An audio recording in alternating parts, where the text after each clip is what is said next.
Alors moi c'est Marion, je suis diététicienne et fondatrice de Mon Suivi Diète.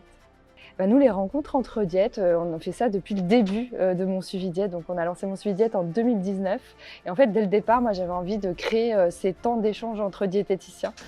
C'est ce que je voulais apporter aussi avec la création de Mon Suivi Diète, donc ces moments de rencontre parce que ça me semble super important que les diètes puissent échanger, se rencontrer et se nourrir de la pratique des uns et des autres. Je pense que quand on est diète en libéral, on est très seul dans sa pratique, qu'on a besoin de se connecter comme ça les uns et les autres. J'ai l'impression que c'est beaucoup le retour que j'ai eu aujourd'hui. Les diètes qui étaient contentes d'échanger, de pouvoir rencontrer des collègues et de partager autour de leurs expériences du libéral et d'apprendre aussi de nouvelles choses. Je suis très contente déjà de ça, de fédérer autant les diètes. Nous, on a une com beaucoup sur les réseaux sociaux, donc forcément qui touche tout le monde. On a aussi des diètes en Belgique, en Suisse, au Luxembourg, donc ça c'est très chouette. Et c'est vrai qu'on a à ces rencontres toujours des diètes qui viennent d'un peu loin, qui font de la route pour venir, donc c'est trop chouette. Je pense parce que justement on a besoin de se rencontrer et qu'il y a peu d'espace en fait pour le faire, pour se rencontrer entre diètes en libéral. Donc Mon Suivi Diète le propose et je pense que ça plaît beaucoup ces moments d'échange. Je dirais que c'est hyper gratifiant parce que quand on a commencé les événements chez Mon Suivi Diète, on était 10 ou 15. Aujourd'hui, on est facilement 30 personnes. On remplit les salles. Les diètes sont contentes de venir. Elles échangent entre elles de manière spontanée. Je trouve on sent qu'elles sont contentes de se retrouver et surtout, on sent qu'elles s'apaisent sur certaines craintes. Souvent, j'entends plein de choses différentes qui se disent entre elles. Moi, j'avais telle peur, moi, j'ai telle peur en cabinet, moi, tel patient est venu avec cette crainte-là, toi, comment tu fais, toi, comment tu gères. Et on sent qu'elles repartent un peu reboostées et apaisées sur certaines craintes. Et je trouve ça génial parce que on est vraiment seul dans ce métier-là, surtout quand on est à son compte, et de pouvoir échanger et faire baisser un peu cette soupape et cette jauge de la peur et de la crainte. Je trouve ça hyper vertueux. Mais le fait de voir autant de diètes en réel, ça me change du coup des réseaux sociaux. On est toujours dans l'échange par message et donc on se voit pas en vrai. Et donc là, de fait de pouvoir les rencontrer, échanger sur nos pratiques, sur nos difficultés aussi, pouvoir s'entraider, c'est génial. Alors déjà, pour vous dire, je suis arrivée hier.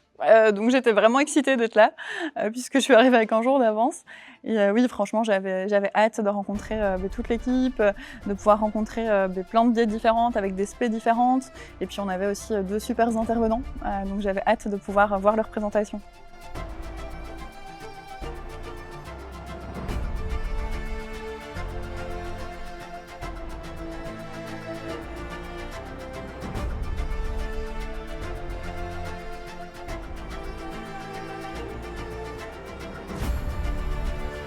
Donc aujourd'hui, on a accueilli Nicolas da Silva, qui est diététicien et spécialisé dans les troubles alimentaires.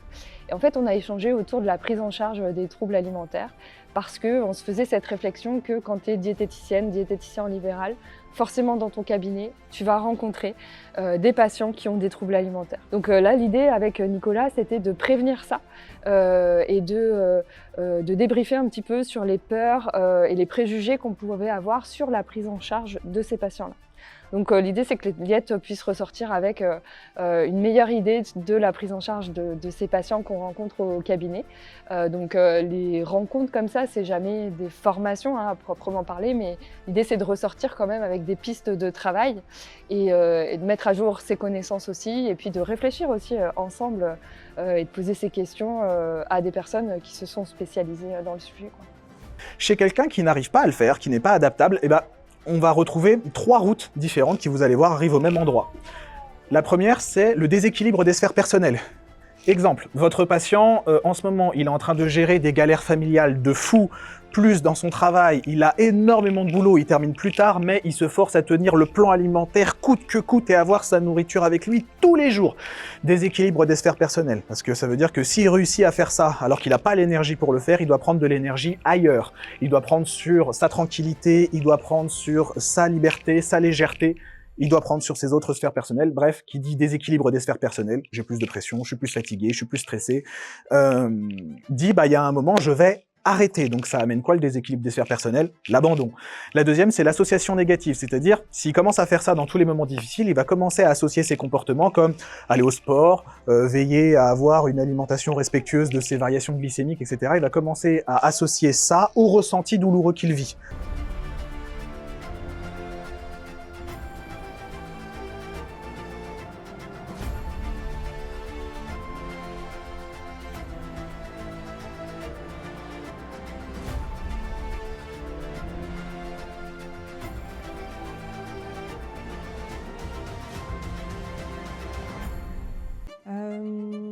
Ce que j'ai le plus retenu aujourd'hui, c'est que justement, il y a autant de pratiques que de diététiciens quasiment, et que du coup, on peut aussi être tous complémentaires. Donc moi, ce que j'ai beaucoup retenu de ces rencontres-là, c'est aussi les contacts avec les autres et de se dire si je suis pas à l'aise avec une prise en soin, je peux orienter vers quelqu'un d'autre, et en fait, ça nous fait un petit réseau de diètes hyper compétent, ça c'est chouette.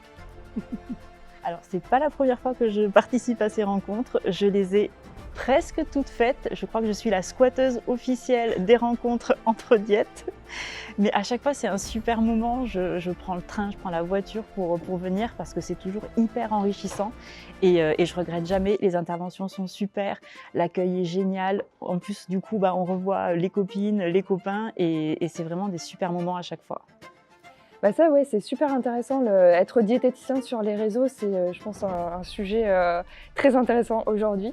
Il y a plein de diètes qui se lancent sur les réseaux sociaux sans savoir vraiment comment utiliser, quel message faire passer. Là aussi, on peut être parfois un peu à côté et faire passer des messages, pas forcément les bons messages sur les réseaux. Donc, je trouvais que c'était intéressant de pouvoir inviter Betty et de pouvoir tous ensemble réfléchir aussi à ce sujet-là.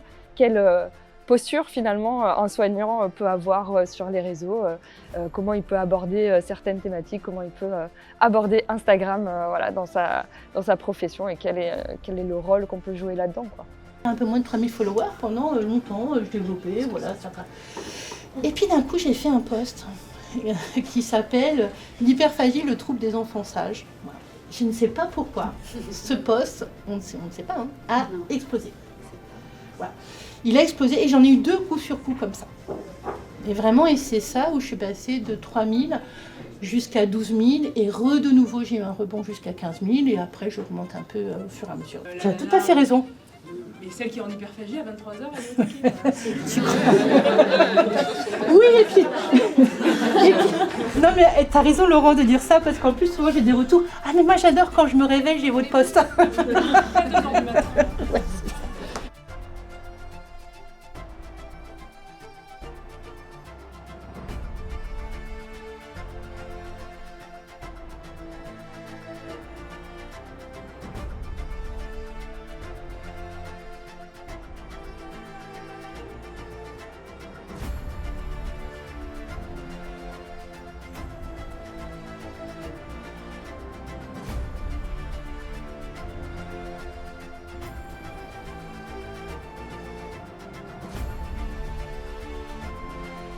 Lentilles en fait elles dorées, mais il y en a plein des postes qui sont boostés. Et si tu continues et que tu as eu plein de patients, que tu as des recommandations, c'est pas uniquement parce que tu as été là. Donc c'est pour ça que je crois que c'est pour ça que t'as pas extrêmement peur même pour la suite. T'as peur mais sans avoir peur parce que ça va. Ouais, t'as raison. Et donc Là j'ai mon syndrome d'imposteur, attends, est-ce que je suis vraiment... Mais ouais, mais non. Mais par contre, au départ, t'as eu de la chance. Faut juste se dire qu'on peut faire les plus beaux postes du monde. T'as pas été sur la polémique. Pourtant, je t'ai dit sur la politique, t'aurais peut-être pas dû. Tu m'as dit, ouais, ok, c'était pas le bon truc. Tu l'as fait quand même. Donc, tu t'es risqué à ça. Mais à la fin, comme t'es authentique, ça passe. Comment gérer en fait la relation avec le patient quand justement c'est un patient qui a déjà été voir des diététiciens ou autres, ils étaient beaucoup dans la restriction et alors au début ça leur convenait et ensuite ils se sont rendus compte que c'était pas bon pour eux. Donc quand ils viennent, ils ont cette démarche de là je veux prendre soin de moi, je veux faire attention et je veux faire les choses sainement en fait. Ouais. Mais ils ont quand même dans un coin de leur tête je veux vite atteindre mes objectifs et finalement des fois ils sont un peu dépassés par ça et moi j'en vois beaucoup en consultation qui me disent dès qu'ils arrivent alors oui je veux faire les choses bien, je sais qu'il faut faire attention, pas de restriction tout ça, et qui par contre s'ils n'ont pas perdu plus d'1 kilo ou qu'ils n'ont même pas du tout perdu de poids, ils vont vraiment être dans ce truc de finalement là j'ai enlevé les féculents parce que je sais que c'est ça qui marche, ou alors ils vont abandonner parce qu'ils se disent ça va pas assez vite.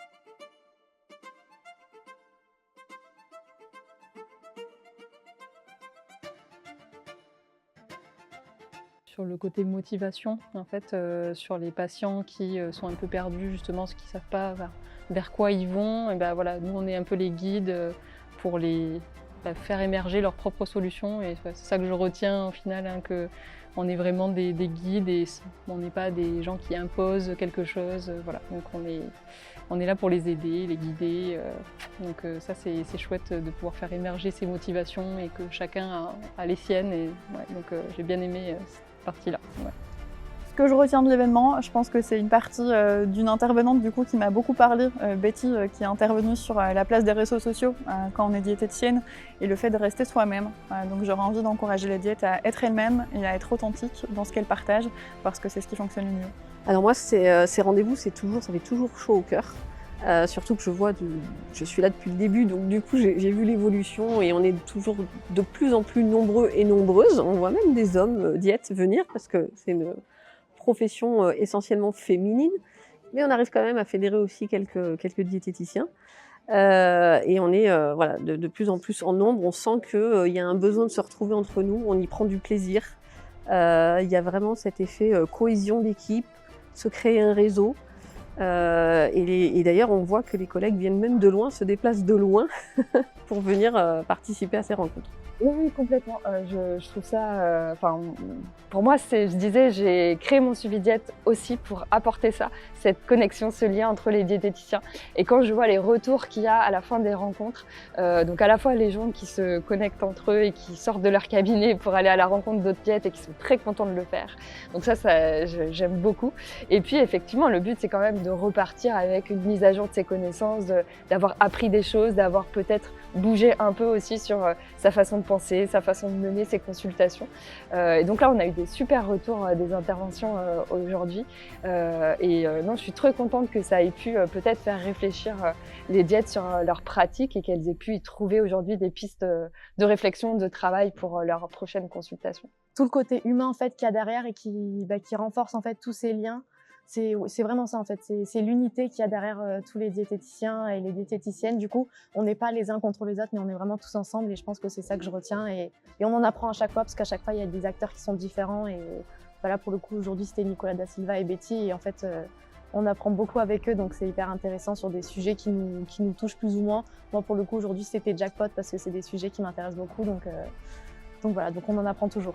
Ah oui, alors sans hésiter, évidemment, la rencontre des personnes en présentiel, je la recommande à 1000% parce que ça permet vraiment de concrétiser, même si on a du lien via les réseaux, le fait de rencontrer les gens en présentiel, on prend vraiment le temps d'échanger, de partager, d'être écouté et d'écouter. Ouais. Donc oui, à 100%.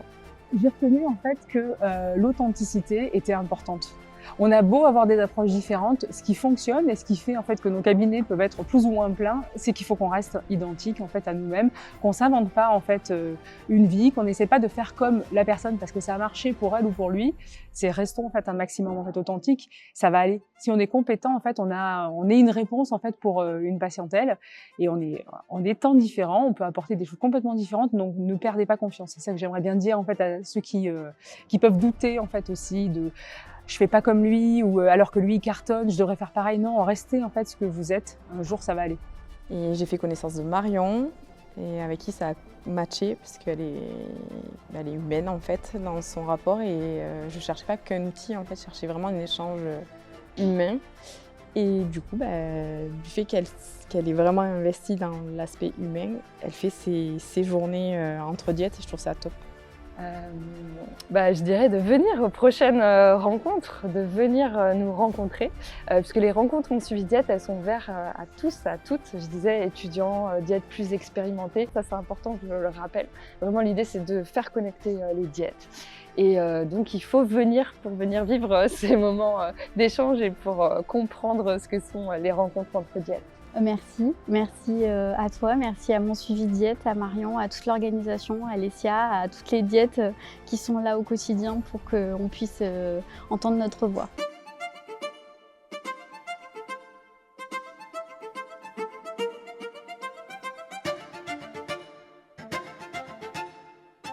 Souris.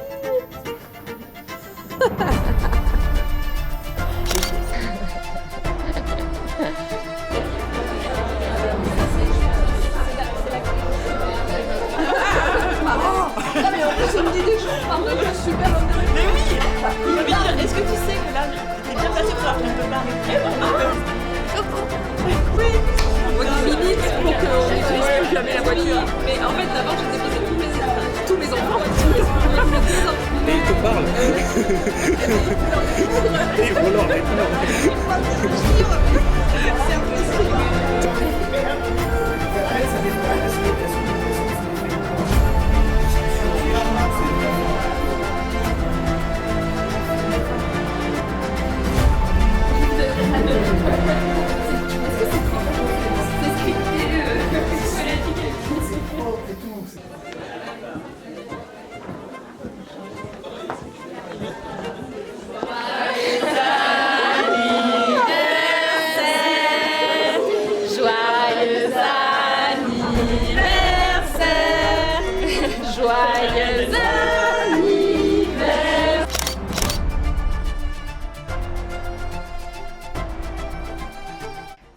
Si vous avez l'occasion de participer à une rencontre organisée par Mon Suivi Diète, franchement, allez-y.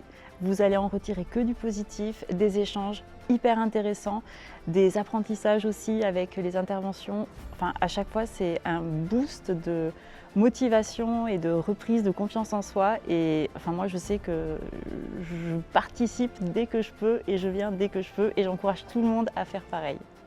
Messieurs, dames, à 3, 2, 1...